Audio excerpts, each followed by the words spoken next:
దేవుని నామానికి కళంకం తెచ్చిన పిరికిబందగా సౌలు చరిత్రలో నిలిచిపోయాడు. ఇశ్రాయేలును పరిపాలించిన సౌలు.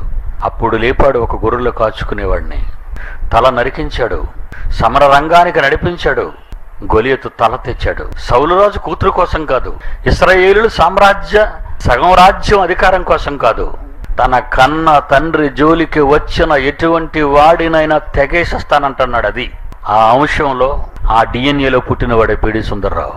మీరు బాగా ఆలోచించాలి. క్రైస్తవుడు మహాపరాక్రమవంతుడు కావాలి. ఆ రోజు అహ్మద్ దీతాతో నేను రాసిన చివరి ఉత్తరంలోని చివరి మాట, ఇదే నీ చివరి పోటీ అన్నాను. వాడికి మతిపోయింది. వీడేటి, వీడి వయసు ఏంటి, నా వయసులో సగం లేదు వీడి, అప్పటికి వాడికి 73 సంవత్సరాలు, వీడి పోటీ ఏంటి అనుకున్నాడు. దేవుడు వాడిని ఒప్పించాడు. దేవుడు వాడి చేత లెటర్ రాయించాడు. పోటీకి సిద్ధపడమన్నాడు. Terms and కండిషన్స్కి ఒప్పుకోమన్నాడు. సింహగర్జనలో మీరంతా చదివారు, వాస్తవం అది. 6695 పీడబ్ల్యూడి గ్రౌండ్స్ విజయవాడ. పోటీకి రావాల్సిన రోజు అదే. పీడబ్ల్యూడి గ్రౌండ్స్ అంతా వేల లక్షల కొద్ది ప్రజలు చేరుకున్నారు. అన్ని జిల్లాల నుండి క్రైస్తవులు.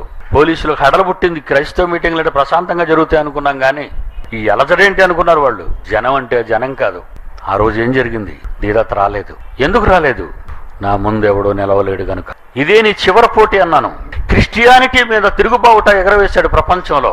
బైబిల్ ఒక తప్పుడు పుస్తకం, అది దేవుని గ్రంథం కాదు. వాడి నోరు ముయించాలి. యేజబెలుకు పట్టిన గతి వాడికి పట్టాలి.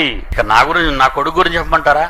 నా తరువాత నా కొడుకులు ఉన్నారండి ఛాలెంజ్కి. వాడికి వారసులు లేరు, నాకు వారసులు ప్రపంచవ్యాప్తంగా ఉన్నారు.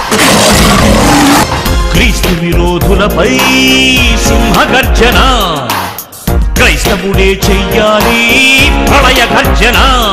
అపవాది అనుచరులను ఎదిరించిన నాడు విజయంతో